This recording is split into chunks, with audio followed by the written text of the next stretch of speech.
जम्मू कश्मीर अपनी पार्टी के general secretary Rafi Ahmad Mir साहब ने आज जो है इमाम बाड़ू का दौरा किया, सोफीपोरा भी आए। रफ़ी साहब लगातार जो है आप शिया कम्युनिटी के लोगों से मिल रहे हैं, मगर लगातार हम देख रहे हैं कि लोग जो हैं शिकायतें करते हैं पानी बिजली को लेकर, क्या रहेगी सरकार से मांग?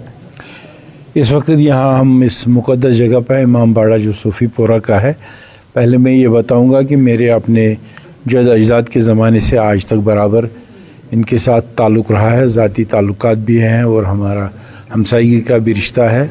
चाहे मैं इक़्तिदार में हूँ, सियासी पार्टी में हूँ या अपोजिशन में हूँ, मैं हमेशा यहाँ आता रहा और मुझे वो पूरा शुभ दिन भी याद है जहाँ इस इलाके में काफ़ी पीक पे मिलिटेंसी थी, लेकिन मैंने कभी यहाँ आने का रिश्ता नहीं तोड़ा। यहाँ इनके जो रोज़मर्रा की मुश्किलात है या देख रेख है, ये उन्हीं के लिए नहीं, हम ऐसे मुक़द्दस दिन पे यहाँ पर खड़े हैं जहाँ एक मुस्लिम तवारीख़ को कई बातें याद करने का फिर एक बार मौका मिलता है। ये हमारी ज़िंदगी जो अल्लाह ताला ने दी है और ये वाक़या जो गुज़रा है तवारीख़ में हज़रत इमाम हसन और हुसैन की शहादत का, इसमें न सिर्फ शिया लोगों के लिए बल्कि तमाम आलम इस्लाम और मुसलमानों के लिए एक मुतबरक दिन है। और ये दिन अच्छे से इसका अपना अक़ीदत पेश करने का, अपनी मेहनत करने का, अपनी नौजवान नस्ल जो आने वाली है उनको दर्स देने का और इसे वाक़फ़ियत कराने का एक मौका मिलता है। इस वजह से हम यहाँ पर जमा होते हैं और ये पूरा 10 दिन ही नहीं बल्कि वक्तन फ़वक्तन यहाँ पे ये महफ़िल चलती रहती है और गवर्नमेंट की ज़िम्मेदारी बनती है, ये उनकी ड्यूटी है यहाँ पे इन लोगों की देख रेख करना, चाहे वो बिजली को लेकर हो, पानी को लेकर हो, राशन को लेकर हो, हेल्थ को लेकर हो, ये सरकार की ज़िम्मेदारी भी है। लेकिन मुझे इस बात का अफसोस होगा ये कि यहाँ जो आज से 10 साल पहले 20 साल पहले जो मुश्किलात थी वो अभी भी हैं। इसमें हम सब लोग कसूरवार हैं और ख़ासकर सरकार भी कसूरवार है, मौजूदा कसूरवार है। यहाँ से मैं इस वक्त सियासी रंग नहीं चाहता हूँ, लेकिन यहाँ के लोगों का एक हक़ बनता है कि वो साफ़ पानी पी लें।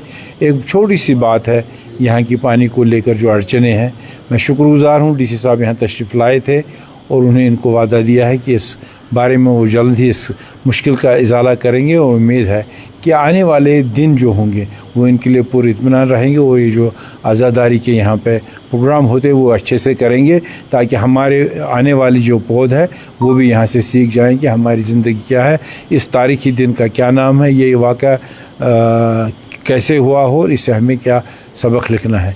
रफ़ी साहब, आखिरी सवाल, नारद से लेकर सेंट्रल से लेकर साउथ कश्मीर, जहाँ तक भी जहाँ पे शिया कम्युनिटी के लोग रहते हैं, इमाम बाड़ा जहाँ पे हमने देखा कि आम तौर पे चाहे हम शिया कम्युनिटी की बात करें, सुन्नी कम्युनिटी की बात करें, यही लोग कहते हैं कि बिजली का मामला है, राशन का मामला है, पानी का मामला है। आपको लग रहा है कि सरकार जो है ऑन ग्राउंड जो है काम नहीं कर रही है?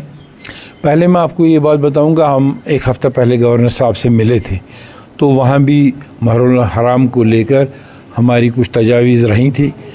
मैं ये शुक्रिया गवर्नर साहब का भी करूँगा। उन्होंने कहा कि इस साल श्रीनगर के इलाके में जहाँ बड़े बड़े जुलूस होते हैं उन पर कोई पाबंदी नहीं होगी, जो प्रेस्क्राइब्ड रूट्स हैं वहाँ पर ये जारी रहेगा। इसमें कोई पूछने वाला सवाल ही नहीं है। अगरचे मौजूदा सरकार जो इस वक्त बरसर इक़्तिदार है उन्होंने ये वादा किया था कि हम 200 यूनिट बिजली माफ़ करेंगे। मैं कहता हूँ माफ़ करना एक तरफ, बिजली का फुकदान है, बिजली रहती ही नहीं है। आज गर्मी का मौसम है और सर्दियों में भी यही हाल। पहले बिजली का इंश्योर ही नहीं हो रहा है कि बिजली की सप्लाई पूरी हो।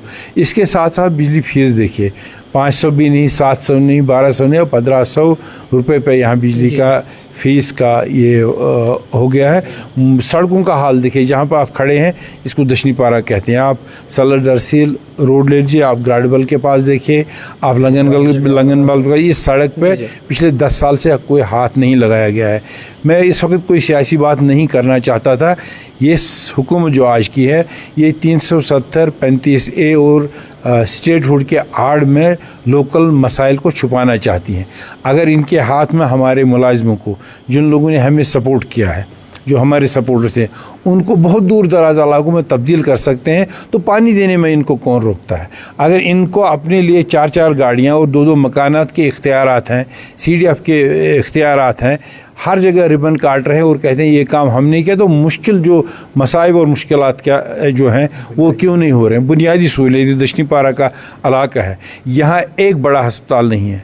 मैं अपने वक्त से लेकर आज तक सलर और अशमुकाम के लिए डिमांड कर रहा था, सब डिस्ट्रिक्ट हॉस्पिटल न अशमुकाम में है न यहाँ पे है। खाली लोगों के बहकावे में एक चीज़ ज़रूर इस हुकूमत को अच्छी है, वो ये है कि हमारी जो नींद है, अबदी नींद जो हम सो रहे हैं 40 साल के बाद भी, हम इलेक्शन के वक्त इनको आने का मौका देते हैं। 370 का झूठ हमें याद नहीं रहता है, 35(1) का झूठ हमें याद नहीं रहता है। अल्लाह करे कि हमारे नौजवान जाग जाएं और ये वक्त फैसला करें। लेकिन आज मेरी गुजारिश इस मुतबर जगह पर ये होगी जहाँ लोगों को ऐसे मुश्किलात होंगे, मुनज़्ज़म होकर अफसरों तक ये जा सकते हैं।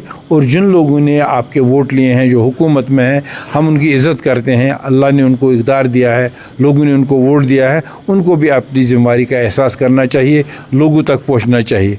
और लोगों को भी ये समझना चाहिए जो अफसर बालान होते हैं, ये DC साहब हों, SP साहब हों, ये किसी पार्टी के ऑफिसर्स नहीं होते हैं। मैं उस वक्त बहुत हैरान हो जाता हूँ जब लोग कहते हैं मुझे फलां पार्टी ने काम कटवाया। आप जाइए DC साहब से मिलिए, बड़े अच्छे DC हैं, या कोई भी अफसर हो। जब आप मुनज़्ज़म तरीके पे जाएंगे आपके काम ज़रूर होंगे, और जहाँ पर नहीं होंगे वहाँ मैं रफ़ी अहमद मीर खड़ा रहूँगा। जितना मेरी ताकत होगी मैं इंशाल्लाह आपके साथ आपका काम करने के लिए तैयार हूँ। मुहर्रमुल हराम के पाक और मुक़द्दस दिन चल रहे हैं। सरकार से यही मांग रहेगी कि इन पाक मुक़द्दस दिनों में जो है बिजली में कटौती ना हो, और उसके साथ साथ जो है पानी के लिए लोगों को न तरसाया जाए। मज़ीद क्या निकल कर आएगा वो भी पहुँचाएंगे।